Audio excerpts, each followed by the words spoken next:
Halo Infinite is currently scheduled to be released at the end of this year, and it might actually be much, much bigger than you're initially thinking. Let's get into it.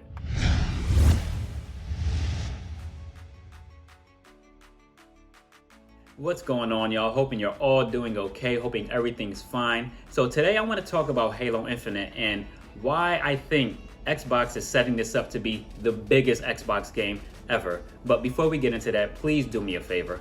Like, subscribe, hit me up in that comment section below, share the video. You guys have no idea how much all of that really helps me out and helps the channel. So Halo Infinite was first revealed at E3 2020, where it was met with a lot of negative criticism. Me personally, gameplay wise, I thought the game looked really fun. Visually, let's talk about that. It was a little bit rough. It didn't look terrible. It didn't look nowhere near as bad as people made it out to be. But for, Xbox's flagship title, it definitely deserves to look better, and it doesn't really show the power of the Series X or S.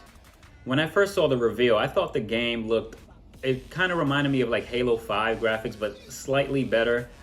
But in some aspects, Halo 5 does look better, like in the campaign. It was like wishy-washy mixed match. Like some places Halo Infinite looked better, and in other places Halo 5 looked better. But then again, we only saw that one trailer for Halo Infinite. So with all the negative criticism surrounding the game, 343 Industries and Microsoft decided to delay the game a full year to meet fans' expectations, which I think was a great idea. I don't want them to just release a half-finished Halo Infinite game, because this game needs to be the best game it possibly can, especially for Halo fans, because Halo 5, for me, I love Halo 5 multiplayer. I think it's probably the best Halo multiplayer there is. As far as campaigns, I love, like Halo 3 was probably my perfect Halo game.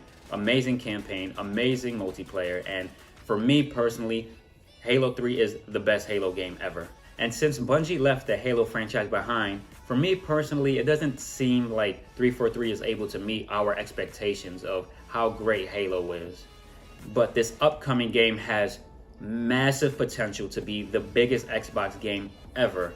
And the reasons why I think Microsoft is trying to get this to be, I'm not going to say on the level of Fortnite or Warzone, but they're trying to be somewhere in that realm.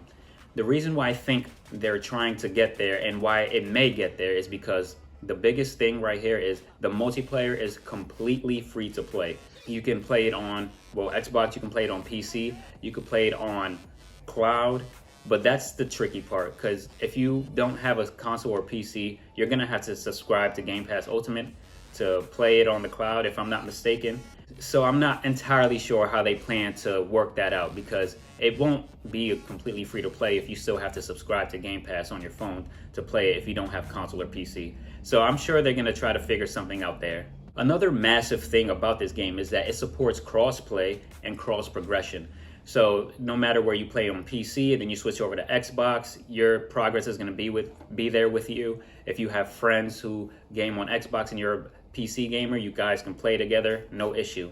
With Game Pass currently reaching, 23 million subscribers, which is absolutely insane, they're really spreading out their reach there. And I feel by the time Halo Infinite comes out, there's going to be a much larger Game Pass subscription base. Also, I kind of forgot to mention, it's available on Xbox Series X, Series S, PC, and even the old Xbox One consoles. So even the OG fat VCR looking Xbox One can play Halo Infinite.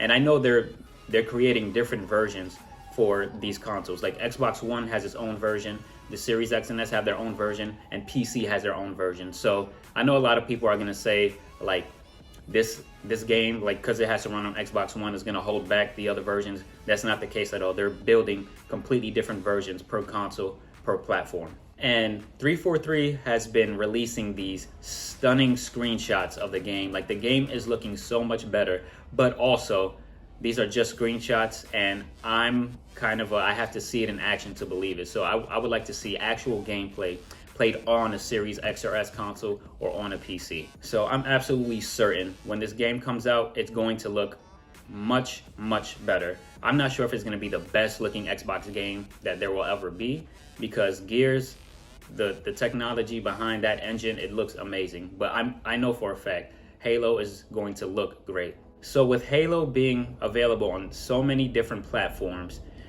that doesn't necessarily mean it's going to be a success. The main thing that is going to determine whether or not this game is going to be a massive success is if the game is actually good or not. And that's a lot of pressure for 343 to have, because they've been met with mixed criticism with Halo 4 and Halo 5.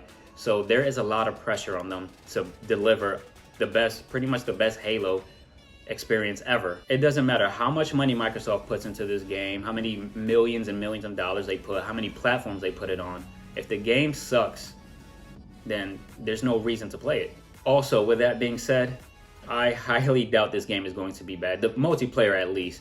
I really doubt the multiplayer is going to be bad, because they did such a phenomenal job on Halo 5 multiplayer. And with the campaign, I know it better be better than Halo 5 and Halo 4. Halo 4 campaign actually wasn't that bad. But Halo 5 campaign, it wasn't terrible in my opinion, but it wasn't great. It was just good. It was nothing like memorable for me. And that's my problem with the 343 Halos when it comes to the campaign. Nothing is really memorable. Nothing like grabs my attention. Like when I think of Halo 3, I have so many memories of the campaign, and it's just, I don't have that connection with the newer Halo games.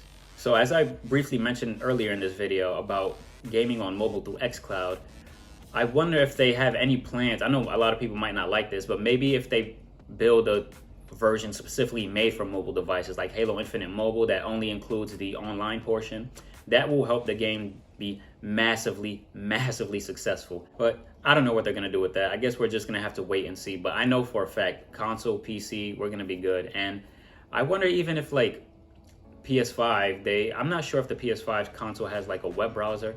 Of what if PlayStation 5 players want to play through xCloud on their PS5 through the web browser? That'll be amazing. I know for a fact Microsoft wouldn't mind that at all. It's just, I don't know if Sony would want their players doing that, which is silly to me. Okay, so to pretty much wrap everything up, Halo Infinite has a recipe to be possibly the biggest Xbox game ever in terms with this free multiplayer. The campaign you're still gonna have to pay for. The multiplayer is going to be free to play. You don't need an Xbox Live Gold membership. You don't need Game Pass. All you need to do is download it on your console or your PC and you can play. Enough rambling. I hope you guys enjoyed it. Please hit the like, subscribe, comment down below, and I'll catch you guys in the next video. Take care.